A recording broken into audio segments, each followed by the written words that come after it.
Alrighty, I'm going to go hunting up at my dad's place in Merriwa tomorrow morning. So I've made a quick video just to show a couple of things I'm taking. I'm just excited, I guess, and had to do something about it now. If we get a bigger video camera, I think, and make actual videos of a hunting trip. Do some cool stuff, and get some cool stuff. And kind of good fun to watch other people's hunting videos and adventures and stuff, and hopefully we just as much fun to watch mine. But anyway, for the moment I've got a couple of things to show. I'm not going to go too far in depth because I've already packed it all, and I'll probably make another video down the track where I show all bits and pieces and stuff that are going into everything. So, but anyway, I'll show you a couple of things. On the floor you can see a couple of backpacks, a couple of cases and a bum bag. Each one of those has a specific purpose, I guess, and has a few things in it. Probably start off at the beginning with the most important stuff. I've got 2 guns in there. Be shooting goats and pigs and foxes and rabbits this weekend. It's more of a bum around, it's more of a catch up with my old man because I haven't seen him for a while. But when we get together we have a shot. So yeah, I've got a 270 and the Winchester 22 in there. Both made videos of already. I'll make videos of my other guns some other time. They're not I've got like an old lever action 22 and stuff that's older than me, so actually I'm pretty keen, people would be keen to see that, I guess. But yeah, so far I've only made DVDs on stuff that I've hunted with. I'm going to get a 204 in the mix there somewhere at some stage. But anyway, they've got the 2 rifles in there, slings, and what else have I got scoped up? I've got my little scope attachments for my torches for spotlighting on them. And that's all that goes in that. It's a good double case, takes 2 rifles, awesome, nice and strong, and handy as to have both guns together, just heavy to carry. But obviously don't carry them like that when I'm out in the scrub. In this box here I've got all the good stuff. I've got ammo, I've got powder that I'm giving Dad, cleaning gear. In fact I've got my keys, let's have a quick look in it. This one's not too bad. Super security with a tiny little lock. I guess it's not maybe wanting to get in. Now, I don't know if you can see from that angle. I might have to grab the camera. I've got... lighting's not real good either. But I've got ammo for the 270 there. I'm using Federal Power Shock, nothing expensive, quite cheap actually, but 150 grains. Oh, actually, I've got half a box of 130 grains left. And I've got 2.5 of the 150 grain slugs. They put a big hole in the back of stuff and pretty handy. That's for Dad. I've got my binoculars, I've got my bolts I've kept in here, got cleaning kits, tags, oils, cleaning shit, 22 ammo, some subsonics, a couple of tools for scope adjustment and all that sort of gear. So it's nothing that flash, probably wasn't even worth opening that up. Oh, I'm certainly no cameraman. We've got a bum bag here and stuff, this and a day pack. These are the things I'll wear out in the scrub on the hunt. This I'll keep spare ammo in at the moment because I've got to drive 8 hours. I'm in Canberra. So to get up to where Dad is in Merrill is a 7 or 8 hour drive. So until then I use this as my purse. It's my man bag. Like it's got wallet and car keys and all that sort of rubbish in it. Stuff I'll need in the car, but when I get up to the house I'll unpack that, and that'll be ammo, camera, I've got fox whistles. Actually I've got an interesting one in here that you can buy on eBay. It's a pretty handy setup. I'm not going to show it too close, otherwise everyone will just make it themselves. It's pretty good. Tricky. Works well, bloody loud. I have to stop using that one when they get in close. Too loud. So yeah, and in the day pack, I'm not trying to sell my brand names or anything, but Ridgeline's pretty good stuff. It's got that, I don't know what you call it, it's like a furry sort of cover so it doesn't squeak in the bush. It doesn't squeak up when branches rub on you or just on itself. But this one I can stick. I might not be doing it this time necessarily, but you can go for a hike. So you put your gun, put one of your rifles in the backpack here, you pull out a little piece that hangs out here and the butt hangs in it. And then you stick the rest of the guts of the body through here and the barrel sticks up here. So quite often, just for potting around, I'll put a big gun in there, whatever I plan on using when I finally get to a destination, and carry a little gun with me so I can pop off things on the way, which is no good if you're stalking stuff out, but if you're hiking for half a day to get into a spot, it's kind of a fun way to do it, I guess. Anyway, this fits camelback in it and all that sort of stuff. In the meantime, it's got a couple of hunting mags and stuff that I can read when it's later on.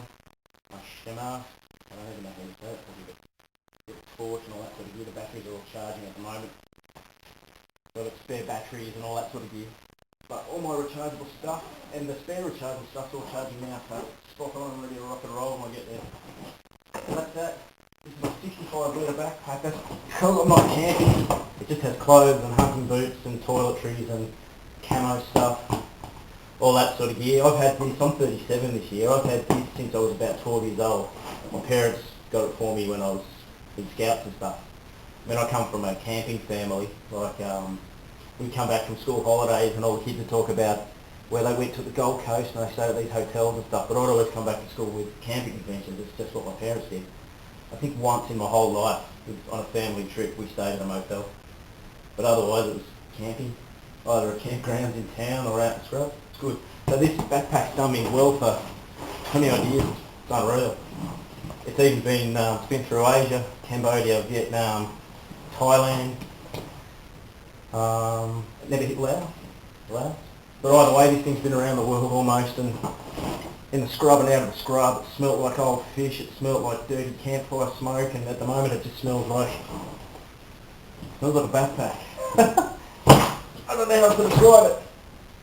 So yeah, for the moment that's just got my clothes and bits and pieces. Nothing that exciting. Toolbox sort of deal. This is more of a range box to be honest, but I'll take some of the stuff with me. It's got shooting bags and all my knives, hunting knives on my belt, Lansky sharpening stuff, cobalt breast. I sighted my 270 the other day, but it might need a checkup, so I've got a couple of targets here I'm going to take up. I'll set them up at 7,500 metres and I'll just double check my sighting in. Got my bipod, Rambo brand. I swear by this thing, it was only 30 bucks, I think, 35 bucks delivered on eBay. You can get them somewhere else, but a lot of people want to rubbish them because they're cheap and they fall apart. This one's never fallen apart. If I put it on the 270, I just make sure the little Allen key, I tighten up a couple of little things here and there after I shot it, so it doesn't get silly.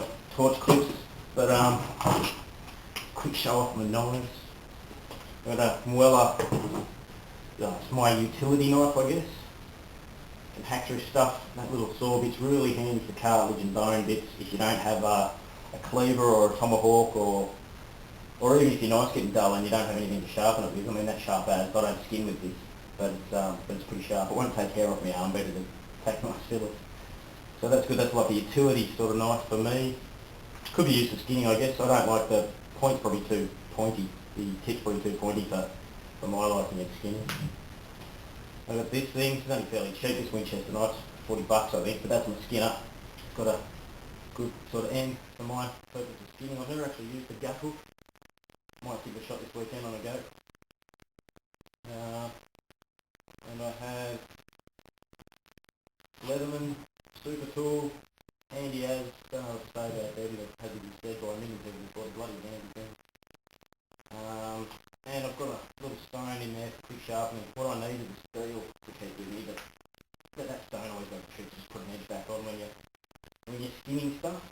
And then come home and do the work of the Lansky. I've got a 5-step Lansky from ultra coarse to ultra fine, so it puts a really good polish on the edge and it's really good for the skinning knife. It's just that when it's so finely polished and so finely sharpened, you roll the edges really. Ran out of time. Look at the 10-minute limit on this tiny little camera. So anyway, yeah, that's that. Luckily, if I'm good and a little bit lucky, and it's good to me, it'll all fit in the towel that I use on the bench, or if I'm laying the gun out for cleaning or whatever. And these bags almost Lego fit on top of each other. A little bit like a game of Tetris. So that's that gear anyway. That's no camping gear because I'm not camping. I've got a swag and tent and hoochies and tarps and poles and ropes and all that sort of gear, which is handy for camping. But see my argument yet again. But yeah, not taking it because I'm not going to use it. I'm just trying to think, handy tips that are probably a good idea. Batteries, spare batteries. Because I'm not staying far from the house, I'm not going to bother so much with it, but weather gear is always pretty important to take with you. I've got that, but the batteries, spare batteries, sharpening gear, plenty of water,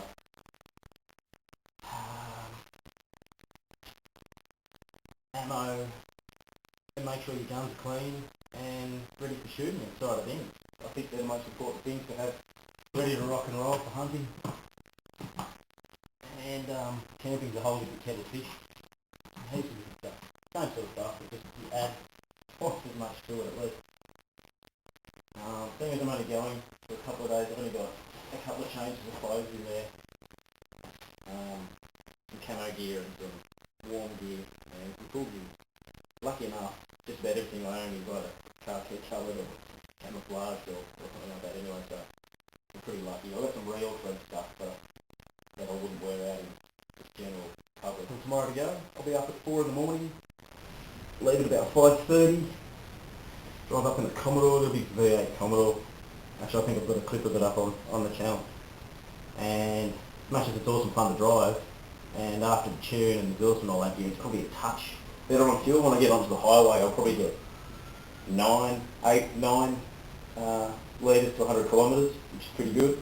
But around the town, it's like 15, 16 litres to 100 kilometres, and that's not really giving it a gutful. When I give them smash, it's 20 litres to 100 kilometres.